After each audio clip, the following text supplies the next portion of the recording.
আসসালামু আলাইকুম।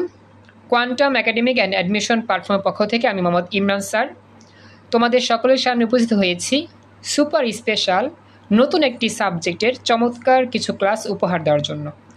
আলহামদুলিল্লাহ, আজকে থেকে আমাদের শুরু হচ্ছে ইংরেজি ফার্স্ট পেপারের একটা special program, special journey HSC এক্সামের জন্য ইনশাআল্লাহ।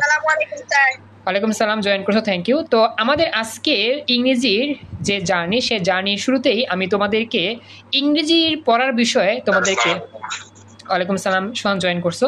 সোহান, অনেক কষ্টই হলো, তুমি অফলাইন কোচিং করে 7টা বাজে আবার এখানে জয়েন করতে চাচ্ছ, অনেকটা প্রেশারের মধ্যেই থাকতে হচ্ছে। তারপরও তুমি রেস্ট নাও, রেস্ট নিয়ে যতটুকু পারো শুয়ে বসে যতটুকু পারো দেখো, হ্যাঁ। তারপর আমি তোমাকে চাপ দিচ্ছি না, মেইন ক্লাস হচ্ছে আমাদের সায়েন্সের ক্লাস। হ্যাঁ হ্যাঁ বলো। হ্যাঁ আচ্ছা, আইসিটি গ্রুপটা দেখবো, আমি আসলে তেমন খেয়াল করি নাই।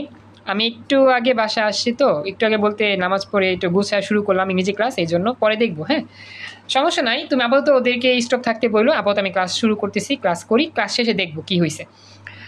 আচ্ছা, তো আমি শুরু করলাম ক্লাস। তো যেটা বলতেছিলাম, ইংরেজির আলোচনার শুরুতেই আমাদেরকে জাস্ট এটা খেয়াল রাখতে হবে, ইংরেজি প্রথম পত্র পড়ি অথবা ইংরেজি দ্বিতীয় পত্র পড়ি, যাই পড়ি না কেন, ইংরেজির বাংলা অর্থ যদি আমি বুঝতে পারি তাহলে আমাদের ইংরেজি হবে পানির মতো সহজ ইনশাল্লাহ।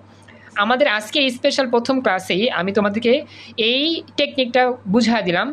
ইংরেজির আমাদের এমনও কিছু ওয়ার্ড থাকে যে ওয়ার্ডগুলোর অর্থ আমরা জানি না, যার কারণে আমরা ইংরেজি পারি না। তো এইচএসসির যে ইংরেজি সেটা খুবই টাফ, কারণ কি এই ইংরেজিতে অনেকগুলো ভোকাবুলারি আমাদের শিখতে হয়, ভোকাবুলারির জন্য আলাদা বই কিনতে হবে। তো কি কি বই কিনতে হবে পরে আলোচনা করবো, আপাতত যে বিষয়টা বলা সেটা হচ্ছে এইচএসসির যে ভোকাবুলারি সেটা যদি আমরা কম জানি তাহলে ইংরেজির কোনো প্যাসেজ বলো, অ্যাপ্লিকেশন, প্যারাগ্রাফ, এগুলো কিন্তু আমরা সহজে বুঝবো না। দেখা যাবে যেগুলো মুখস্থ করছি পরীক্ষা যদি কমন আসে লিখতে পারবো, যদি কমন না আসে লিখতে পারবো না। তো আমাদের বুদ্ধিমানের কাজ হচ্ছে বেশি বেশি ভোকাবুলারি পড়া। তো আমরা মনে রাখবো ইংরেজি পারতে হলে অবশ্যই আমাদের কী করতে হবে, ইংরেজি অর্থ বুঝতে হবে। তো আমি এই জন্যই তোমাদের অফলাইনে একটা স্পেশাল প্রোগ্রাম হাতে নিয়েছি, প্রত্যেক দিন 5টা করে শব্দের অর্থ লিখে দিই, সমার্থক লিখে দিই, বিপরীত শব্দ লিখে দিই, এগুলো লিখতে হয়। তো এই প্রোগ্রামের মাধ্যমে তুমি এইচএসসির পুরো লাইফে মোটামুটি ইংরেজি নিয়ে যে প্যারা খাইতে হয় সেই প্যারাটা কিছুটা হলেও মুক্ত হবে ইনশাল্লাহ। তো প্রত্যেক দিন তোমাদের যে হাতের লেখা থাকে 5টা করে শব্দ অর্থ, এই হাতের লেখাগুলো যখন তোমরা লিখো অবশ্যই মুখস্থ করে লিখো। তো এভাবে যদি প্র্যাকটিস করে থাকো মাসে 30 দিনই আমাদের প্রোগ্রাম চলবে ইনশাল্লাহ, হাতের লেখা থাকবে, প্রত্যেক দিন 5টা করে ওয়ার্ড থাকবে, শব্দ অর্থ থাকবে। যদি এরকমভাবে লিখতে থাকো, পড়তে থাকো সারা দিন সারা বছর, তাহলে মোটামুটি ইংরেজি নিয়ে ভালো একটা রেজাল্ট করতে পারবে ইনশাল্লাহ। তো আজকে আমাদের এই ইংরেজি প্রথম পত্রের ক্লাস হবে, আমরা চেষ্টা করব আমাদের সপ্তাহে ইংরেজি 3টা ক্লাস নিতে। এর মধ্যে প্রথম পত্রের ক্লাসটা হবে শনিবার, আর দ্বিতীয় পত্রের ক্লাস হবে রবিবার আর সোমবার। দ্বিতীয় পত্রে আমাদের গ্রামার আলোচনা করব, এবং পাশাপাশি চেষ্টা করব আমাদের যে রিটেন পার্টগুলো আছে, অ্যাপ্লিকেশন, কম্পোজিশন, তারপর হচ্ছে রিটেন রিপোর্ট রাইটিং, তারপর বাকিগুলো আছে সেগুলোর কীভাবে প্র্যাকটিস করতে হয় সেগুলো আমরা টেকনিকের মাধ্যমে শেখার চেষ্টা করব। তো আমি আজকে তোমাদের এই ইংরেজি প্রথম পত্রের যে ক্লাস, সেই ক্লাসের মধ্যে আমরা মূল বইয়ের, বোর্ড থেকে প্রকাশ করা যে বই আছে, মূল বইয়ের আমাদের যে প্যাসেজ আছে একবারে প্রথম থেকে যে প্যাসেজগুলো আমাদের আছে বোর্ড পরীক্ষার জন্য ইম্পর্টেন্ট, সেই প্যাসেজগুলো আমরা চেষ্টা করব পার্ট বাই পার্ট আলোচনা করার জন্য। আমি আজকে মূলত ক্লাসের মধ্যে আলোচনা করব প্যাসেজের বাংলা অর্থটার ব্যাখ্যা দিব, বাংলা অর্থ লেখা থাকবে, আমি যে এটা একটা গাইড আর কি, লেকচার গাইড, তো এই গাইড থেকে আলোচনা করব, বাংলা অর্থ লেখাই থাকবে, তারপর আমি বুঝা দিব যে কীভাবে কীভাবে আমাদের পড়তে হবে বা এই লাইনের অর্থটা কী বলছে।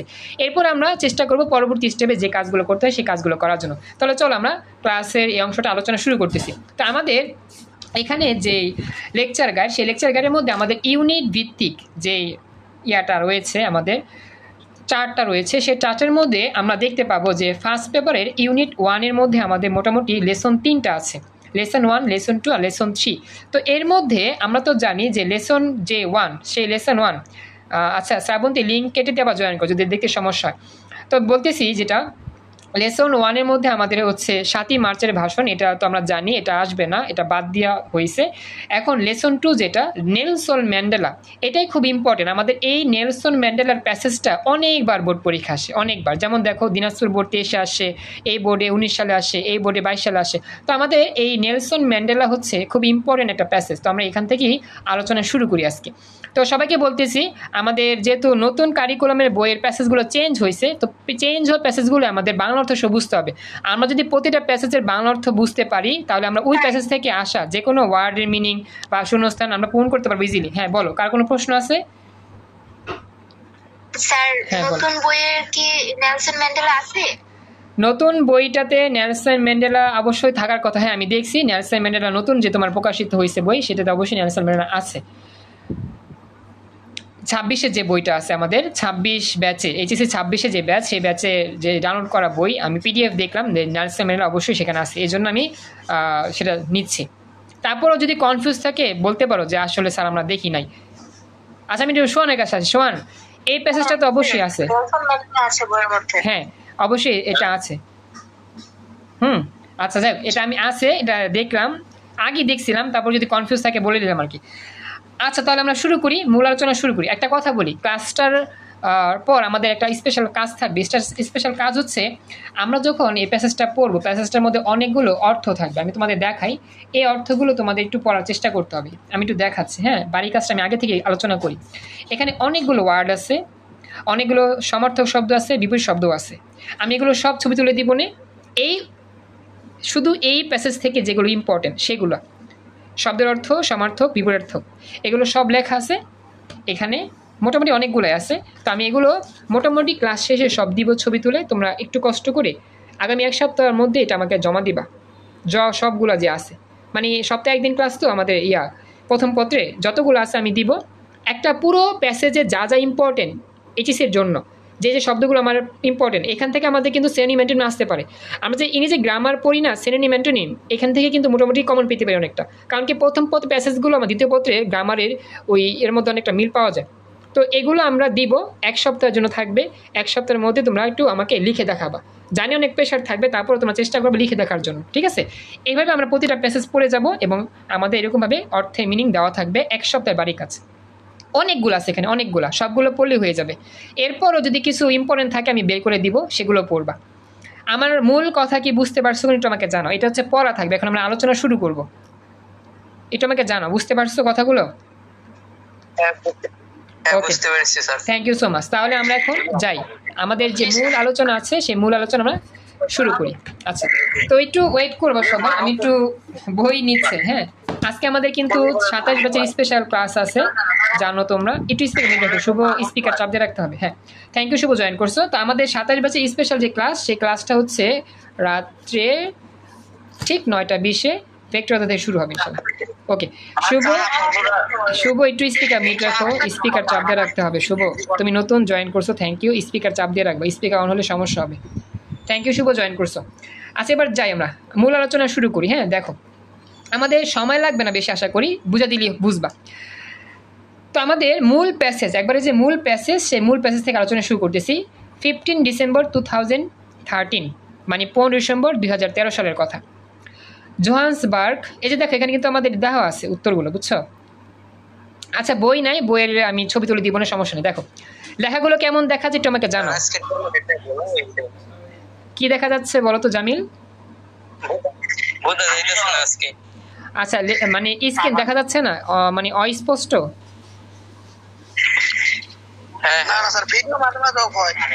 আচ্ছা, বলি শোনো, আমার নেট এখানে ঠিক আছে মোটামুটি। আচ্ছা, বাকিদের কাছে আমি প্রশ্ন চাচ্ছি, বাকিরা কেমন দেখতে পাচ্ছ? বাকিরা কেমন দেখা যাচ্ছে এটা আমাকে জানাও। মোটামুটি ক্লিয়ার স্যার। ঠিক আছে স্যার।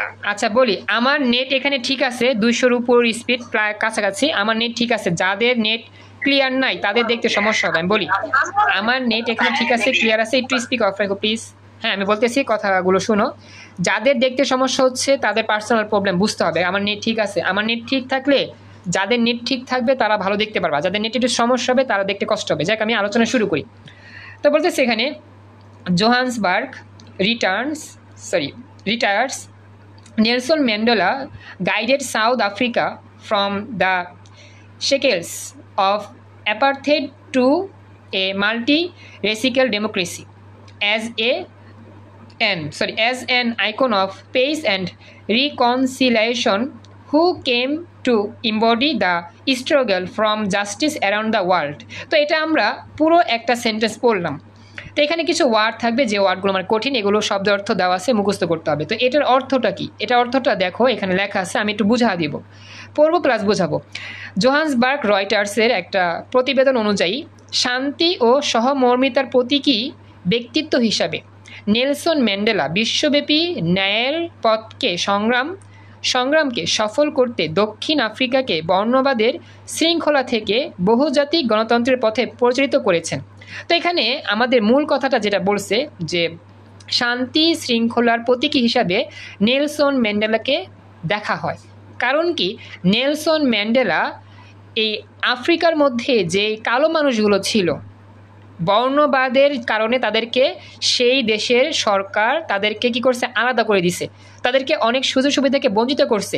তো সেই সকল বঞ্চিত মানুষদের পক্ষ নিয়ে কাজ করছে নেলসন ম্যান্ডেলা। নেলসন ম্যান্ডেলা সেই সকল মানুষের শান্তি শৃঙ্খল বজায় রাখার জন্য, তাদের ন্যায্য অধিকার পাওয়ার জন্য বিরুদ্ধে, সরকারের বিরুদ্ধে বা প্রেসিডেন্টের বিরুদ্ধে কি করছে, প্রতিবাদ করছে, লড়াই করছে। এই জন্য নেলসন ম্যান্ডেলা ছিল আমাদের আফ্রিকার বর্ণবাদ শৃঙ্খলের যে মানুষ ছিল তাদের একজন আইকন। কথা কি বুঝতে পারছো? একটু আমাকে জানাও। জি স্যার। তো আমাদের দেখা যায় বাংলা অর্থ বুঝতে কষ্ট হলে আমি ব্যাখ্যা দিয়ে বুঝা দিলে মোটামুটি বুঝতে পারবা, জাস্ট এটা মনে রাখবা, তেলি হবে। এতটুকু কমপ্লিট। এই অর্থটাই আমরা এখানে বাংলা ব্যাখ্যা দেখলাম এবং অর্থটা এরকমই হবে। আর এখানে কিছু শব্দ আছে, সেই শব্দগুলোর অর্থ ওখানে দেওয়া আছে, সেখান থেকে মুখস্থ করে নিবা। আচ্ছা, এটা হচ্ছে আমাদের লেসন টু এর আলোচনা, ইউনিট 1 লেসন 2। তো আমি প্রথম থেকে আলোচনা শুরু করলাম, জাস্ট তোমাদের বুঝা দিচ্ছি। আমি আসলে এটা তো প্রথম ক্লাস, এর জন্য আর কি। যাই হোক, এটা আমাকে জানাইও, এই প্যাসেজের অর্থ বুঝা যে বাংলা ব্যাখ্যা দিলাম, কারো কোনো প্রশ্ন আছে কিনা একটু রেসপন্স করো, বাকিরা কথা বলো, একটু দ্রুত রেসপন্স করতে হবে। বাকিরা রেসপন্স করো। আদিবা বলছে বুঝতে পারছে, বাকিদের কোনো রেসপন্স পাই নাই আমি। আচ্ছা, থ্যাংক ইউ। এরপর হচ্ছে পরবর্তী। আচ্ছা, আইকন অর্থ হচ্ছে প্রতীক।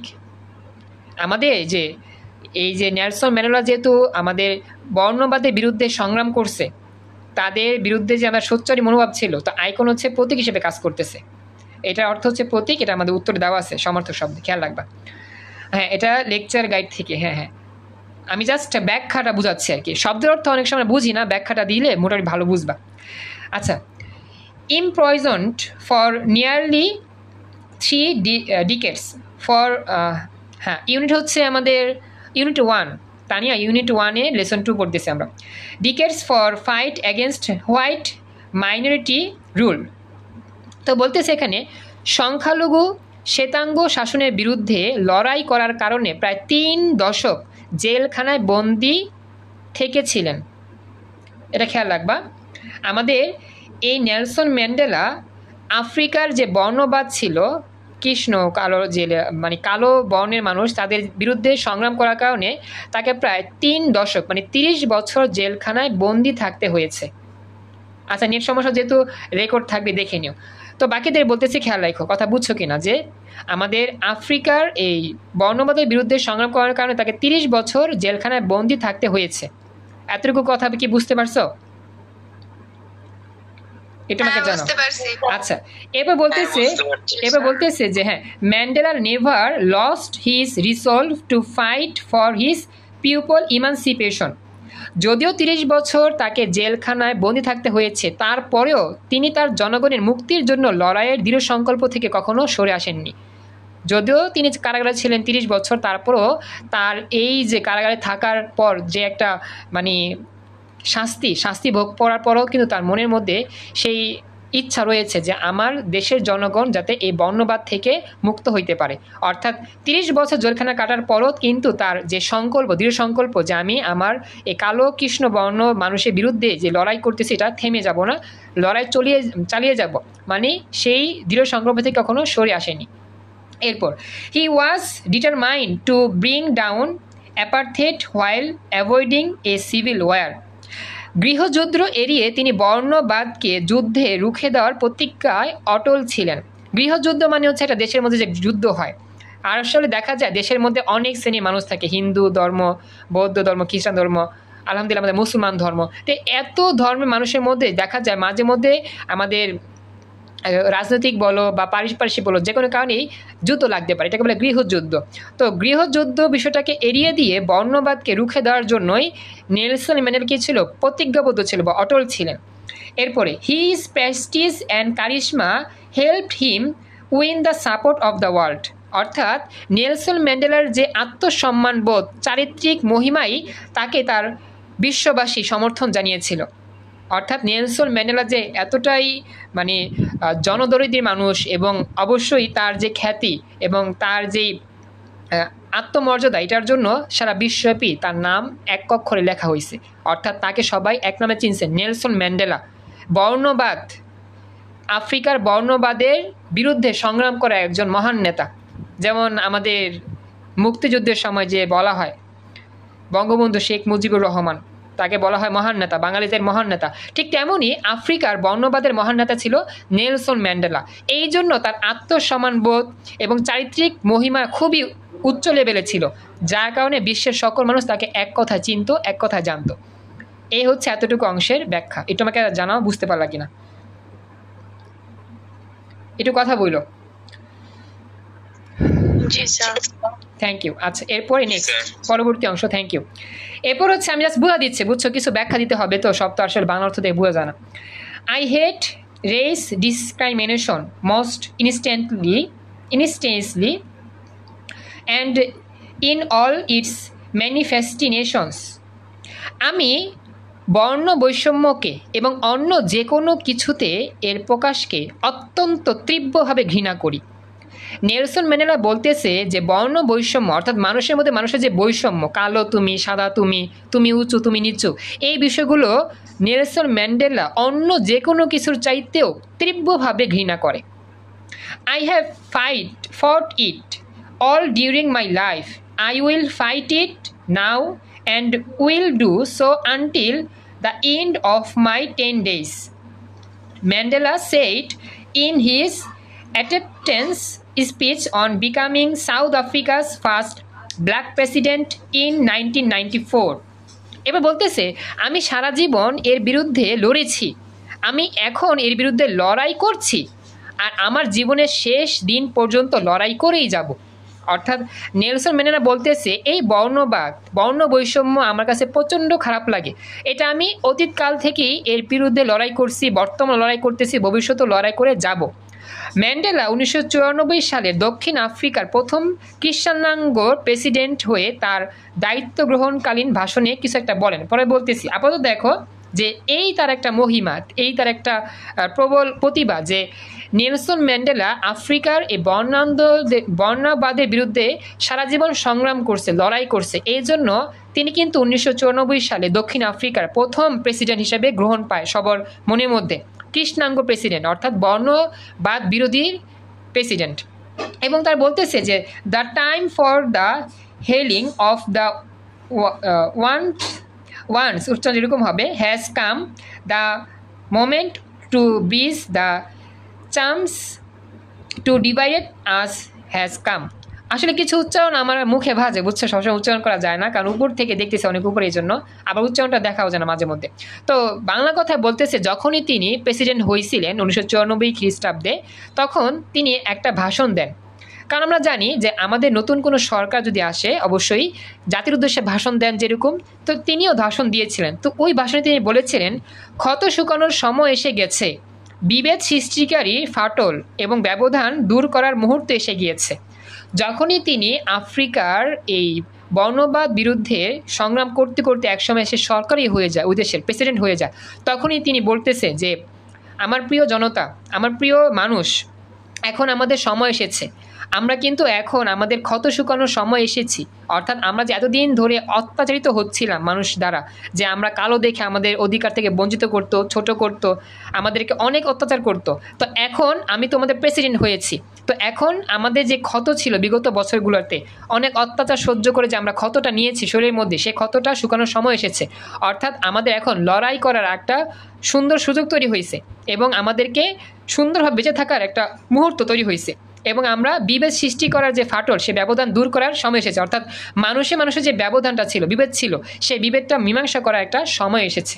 কারণ কি, এতদিন কিন্তু বর্ণবাদ যারা ছিল, কালো বর্ণের মানুষ যারা ছিল, তাদেরকে কিন্তু দেশের সকল মানুষ কী করতো, ঘৃণা করতো এবং অনেক অত্যাচার করতো। যখনই প্রেসিডেন্ট হয়েছিল আমাদের নেলসন ম্যান্ডেলা, তখন কালো কৃষ্ণ বর্ণ যারা ছিল তারা কিন্তু প্রচণ্ড খুশি হয়েছে। কেন খুশি হয়েছে জানো? প্রেসিডেন্ট এই নেলসন ম্যান্ডেলা ছিল কালোদের পক্ষে, কালোদের পক্ষে বলাটা ঠিক না, তিনি ছিল সে বৈষম্য বিরোধী, বৈষম্য বলে কি বর্ণবাদ বিরোধী, অর্থাৎ সাদা বর্ণ কি কালো বর্ণ কি এটা দেখতো না। তো কালো বর্ণের মানুষরা কিন্তু ওই মুহূর্তে খুশি হয়েছিল নেলসন ম্যান্ডেলা যখন প্রেসিডেন্ট হয়েছিল। তারা তখন মনে প্রাণে বলছিল যে এতদিন পর আমাদের এই ভূখণ্ডে, আফ্রিকার ভূখণ্ডে আমরা আমাদের স্বাধীনভাবে জীবনযাপন করতে পারবো।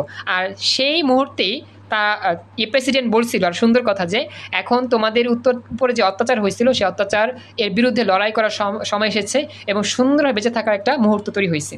এই হচ্ছে পরবর্তী প্যারার ব্যাখ্যা। দেখো বুঝতে পারলা কিনা একটু আমাকে জানাও।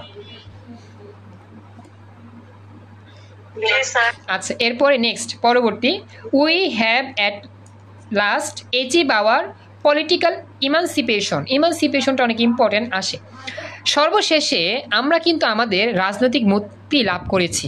অর্থাৎ যারা কৃষ্ণাঙ্গ ছিল, বর্ণবাদ ছিল আর কৃষ্ণাঙ্গ, তারা কিন্তু বলতেছে সর্বশেষে আমরা কিন্তু আমাদের যে রাজনৈতিক একটা বন্দী ছিলাম, কালো দেখে আমাদের অবজ্ঞা করা হতো, অত্যাচার হতো, আমরা কি পাইছি?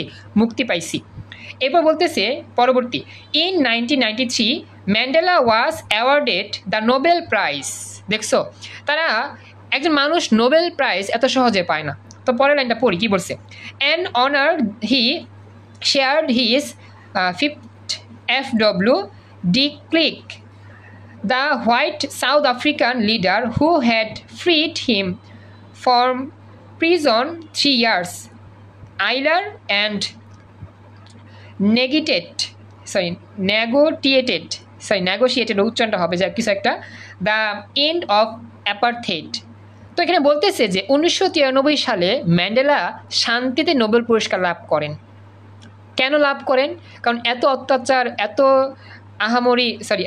আহাজারি, তারপর হচ্ছে যে এত মানুষের অত্যাচারের বিরুদ্ধে যে এত বছর সংগ্রাম করে 30 বছর জেল খাটছে, তারপরেও কিন্তু তিনি থেমে যাননি, লড়াই চালিয়ে গিয়েছেন। এই জন্য শান্তিতে তিনি নোবেল পুরস্কার লাভ করেন। আর সে সম্মান তিনি শ্বেতাঙ্গ আফ্রিকান নেতা FWD ক্লার্কের সঙ্গে ভাগ করে নিয়েছিলেন। খুব ইম্পর্টেন্ট কথা মনে রাখবা যে আফ্রিকান একটা নেতা ছিল, তার নাম ছিল এটা। তো এই আফ্রিকান নেতার সাথে কিন্তু এই সম্মাননীয় পুরস্কারটা ভাগাভাগি করছেন, যিনি 3 বছর আগে তাকে জেল থেকে মুক্ত করেছেন এবং বর্ণবাদের সমাপ্তি প্রক্রিয়ায় সমাপ্ত প্রক্রিয়া নিয়ে তার সঙ্গে আলোচনায় বসেছেন। অর্থাৎ নেলসন ম্যান্ডেলা যেহেতু 30 বছর জেল খাটছিল এই বর্ণবাদের বিরুদ্ধে কাজ করার জন্য, কিন্তু ওই দেশের একজন আফ্রিকান নেতা ছিল FWD। তো এই FWDও কিন্তু ছিল ওই কৃষ্ণাঙ্গদের পক্ষে, অর্থাৎ যারা মানে বর্ণবাদ যারা আছে, যাদেরকে অত্যাচার করা হচ্ছে তাদের পক্ষে। তো নেলসন ম্যান্ডেলা যেমন কারাগারে থেকে এই প্রতিবাদটা জানাইছে সব সময়, তো নেলসন ম্যান্ডেলাকে কারাগার থেকে মুক্ত করার জন্য আফ্রিকান নেতা অনেক কাজ করছে। তো কাজ করে শেষ পর্যন্ত 3 বছর আগে, মানে যতদিন আর কি করছিল, জেলখানা আবদ্ধ রাখছিল, তার 3 বছর আগে কি করছে? মুক্ত করছে। তো এই খুশিতে নেলসন ম্যান্ডেলা তার যে পুরস্কারটা ছিল, সেই পুরস্কারটা সে আফ্রিকান নেতার সাথে ভাগাভাগি করে কি করছে? উদযাপন করছে। এই হচ্ছে পরবর্তী অংশের ব্যাখ্যা। একটু আমাকে জানো বুঝতে পারলা কিনা? আচ্ছা, থ্যাংক ইউ। এবার নেক্সট পরবর্তী আমরা চেষ্টা করি যাতে করে একটা প্যাসেজ আমাদের পুরোপুরি আয়ত্ত হয়ে যায়। পরবর্তী অংশটা আমরা দেখি। Mandela went on to play a preeminent role on the world stage as a advocate of humanity dignity in the face of challenges ranging from political repression to AIDS. তো এখানে এইডস নিয়ে কিছু কথা বলছে, আমরা দেখি যে রাজনৈতিক নির্যাতন থেকে এইডস পর্যন্ত চ্যালেঞ্জগুলোর মুখোমুখি হয়ে ম্যান্ডেলা মানুষের আত্মমর্যাদার প্রবক্তা হিসেবে বিশ্বমঞ্চে প্রধান ভূমিকা পালন করেছে। আমরা কিন্তু জানি যে এইডস যে রোগটা HIV ভাইরাসের কারণে হয়, এই এইডস রোগটা কিন্তু ওই বিশ্বে অনেকটা ছিল, মহামারী আকার ছিল। তো রাজনৈতিক যত প্রতিহিংসা আছে, রাজনৈতিক যত অত্যাচার আছে, এগুলোর বিরুদ্ধে প্রতিবাদ করার পাশাপাশি এইডস নিয়ে যে কাজগুলো, এইডসকে না বলুন বা এইডস সম্পর্কে যে মানুষের সচেতনতা বোধ, এই চ্যালেঞ্জগুলো মুখোমুখি হয়েও তিনি কি করছিলেন? কাজ করছিলেন। এই জন্য বিশ্বমঞ্চে তার ভূমিকা অনেক রয়েছে। শুধু যে উনি আমাদের বর্ণবাদের উপর কাজ করছে এরকম না, দেশের মধ্যে যদি কোনো মহামারী হয় সেই মহামারীর বিরুদ্ধে কাজ করছে, বা এইডস নিয়ে বা এই রোগটা সম্পর্কে মানুষকে জানাইছে, সচেতন করছে, বা এই এইডস কেন হয় এই বিষয়গুলো থেকে সবাইকে বিরত থাকার জন্য বলছে, মানে এই বিষয়েও কাজ করছে। এটা হচ্ছে এই পয়েন্টের মূল আলোচনা। এটা আমাকে জানো এই পয়েন্টটা বুঝতে পারলা কিনা? এরপরে he formally lived public life in June 2004 before his 86th birthday, অর্থাৎ 2004 সালে জুন মাসে তার 86তম জন্মদিনের পূর্বে তিনি জনসম্মুখে আসা বন্ধ করে দেন, অর্থাৎ মানুষের সামনে এসে যে কথা বলা দেখা সাক্ষাৎ করাটা বন্ধ করে দেন। কতম জন্মদিনের পূর্বে? 86তম জন্মদিনের পূর্বে। Telling his 12 adoring countrymen, don't call me, I will call you, অর্থাৎ বলতেছে যে তিনি দেশবাসীকে উদ্দেশ্য করে বললেন যে আমাকে ডেকো না, আমি অবশ্যই তোমাদের ডাকবো। অর্থাৎ একটা মানুষ যখন বৃদ্ধ বয়সে চলে যায় অবশ্যই তার কিন্তু দেখা যায় কাজ করার যে শক্তি, তারপর হচ্ছে গিয়ে দক্ষতা, আগের মতো যে তেজ সেটা থাকে না, অবশ্যই তাকে রেস্ট নিতে হয়। তো এই জন্য 86তম বছর বয়সে তিনি আর জনসম্মুখে এসে ভাষণ দেওয়ার মতো অবস্থা ছিলেন না, বা তেমন আর কি বিদ্রোহের মতো অবস্থা ছিলেন না। তো তিনি রেস্ট নেওয়ার জন্যই বলছেন যে আমাকে তোমরা ডেকো না বা আমাকে তোমরা স্মরণ করিও না, আমি যখন পারবো অবশ্যই তোমাদের ডাকবো। এরপর বলতেছে যে but he reminded one of the world most revered public figures, তারপর হচ্ছে গিয়ে কম্বিনিং সেলিব্রিটি স্পিকার, উচ্চারণটা পুরোপুরি খেয়াল নাই, with an unwavering message of freedom, respect and human rights. তো তিনি বলছেন যে তবে স্বাধীনতা, আত্মসম্ভ্রম এবং মানবাধিকারের সুদৃঢ় বার্তাবাহক হিসেবে তিনি বিশ্বের সবচেয়ে শ্রদ্ধেয় ব্যক্তিবর্গের অন্যতম হয়ে আছেন। মানে শেষ মুহূর্তে যখন তিনি এই কথাটা বলছেন, এটা আসলে বিদায়ের মতো কথা যে আমি এখন এই মুহূর্তে তোমাদের সাথে থাকতে পারতেছি না, আমারও একটা বয়স হয়েছে, এই সময় আমার রেস্ট প্রয়োজন, তো আমি তোমরা আমাকে আর ডেকো না, আমি অবশ্যই যখন পারবো তোমাদের ডাকবো।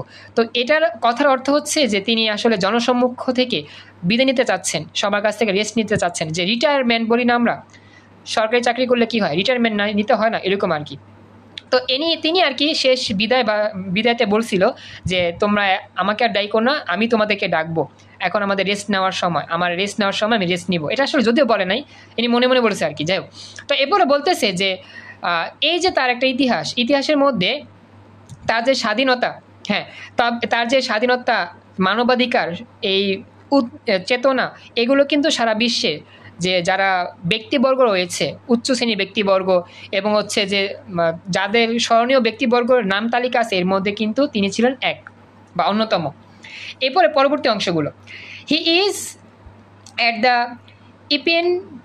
ইপিসেন্টার of our time, ours is South Africa and yours wherever you are Nadine Gordimer, উচ্চারণটা পারতেছেন আমি, সরি, ডোন্ট ফর মাইন্ড, কিছু একটা, the South Africa writer and Nobel লেকচারেট ফর লেকচারার ওয়ান্স রিমার্কড। আসলে আমি ইংরেজি স্পেলিংগুলো অনেক সময় মাঝে মধ্যে ভুল করি, কারণ আমি ইংরেজি প্র্যাকটিস খুবই কম করি, তারপর কিছু করতেছি, একটু দেখে নাও।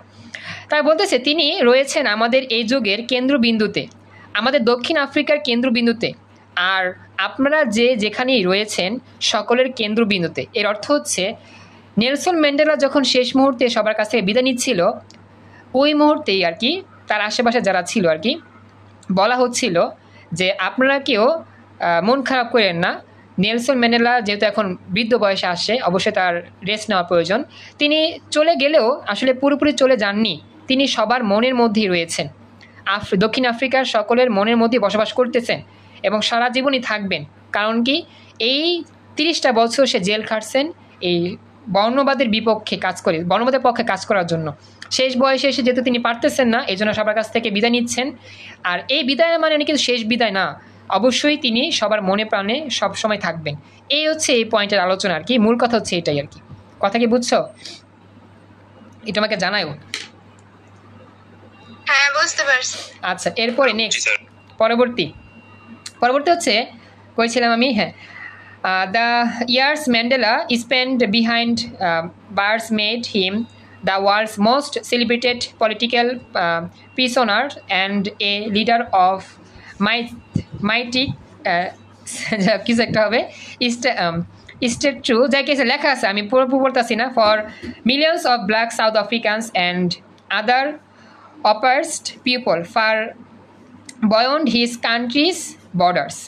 তার জেলবন্দি জীবনের বা জেল জীবনের বছরগুলো ম্যান্ডেলকে বিশ্বের সবচেয়ে বিখ্যাত রাজনীতিক বন্দী এবং লক্ষ লক্ষ দক্ষিণ আফ্রিকান ও তার দেশ থেকে জোয়ান জোয়ান দূরের নির্যাতিতদের কাছে রূপকথা রাজপুত্রে পরিণত করে। এটার মূল কথা হচ্ছে, তিনি যখন জেলবন্দি অবস্থায় ছিলেন, বছরের পর বছর জেলবন্দি থাকা অবস্থায় রাজনৈতিকভাবে বন্দি করার কারণে ওই দেশে লক্ষ লক্ষ মানুষের হৃদয়ের মধ্যে তার একটা টান ছিল, বা ওই সকল মানুষ তাকে সবসময় স্মরণ করত যে দেশের মানুষের জন্য তাদের বিরুদ্ধে কাজ করতে গিয়ে তিনি এখন নির্যাতিত হচ্ছেন, জেলখানায় জেলখানায় তার জীবন কাটতে হচ্ছে। তো রূপকথা রাজপুত্রের মতোই তিনি জেলখানায় বন্দি আছেন। সবাই মনে মনে ভাবতো যে ওই যারা আছে কৃষ্ণ বর্ণবাদ যে মানুষ, তারা তাদেরকে তাদের এই জাতির জন্য রূপকথা রাজপুত্র হিসেবে মনে মনে ভাবতেন। জেলখানা যে জীবনগুলো তিনি কাটাইছিলেন, তো মানুষের মধ্যে মানুষের মনের মধ্যে তার একটা ছিল, চেতনা ছিল যে তিনি হচ্ছে রূপকথা রাজপুত্র যে জেলখানা বসে কাটাচ্ছে।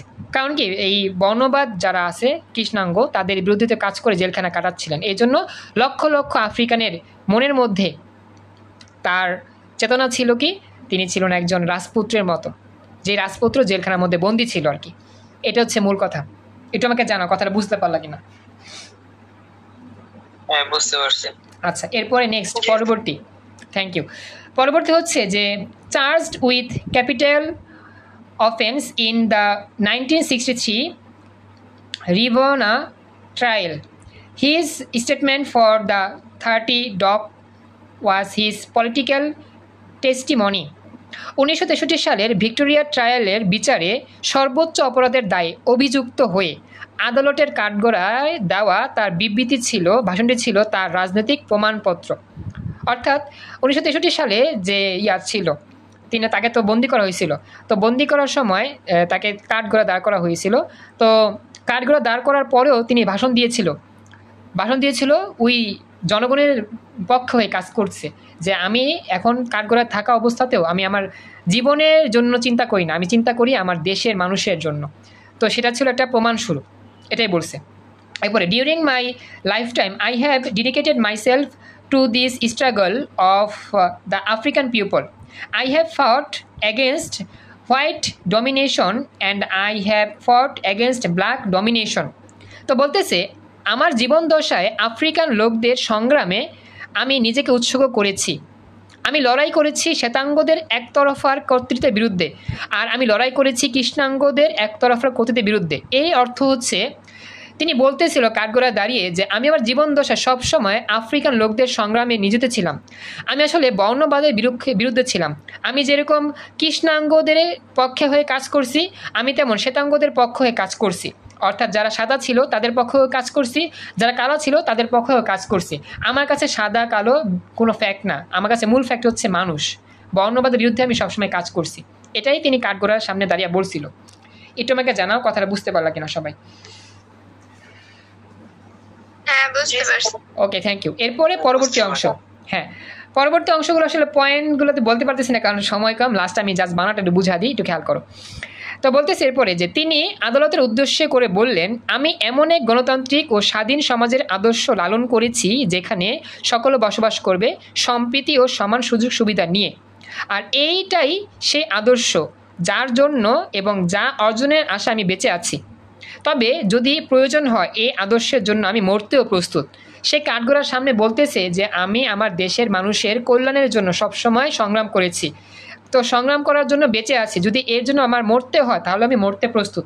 তো এমন কথাগুলো কি ওই সময় বলা যায়? এতটা সহজে বলা যায়? কখনই বলা যায় না। তো উনি একজন দুঃসাহসী মানুষ ছিল। এরপরে লাস্ট অফ অল, বন্ধুরা ম্যান্ডেলের প্রশংসা করতেন আর আদর করে তাকে ডাকতেন মাদিবা, যা তার গোত্রীয় উপাধি ছিল, এবং ওই নামেই সকলে তাকে চিনত।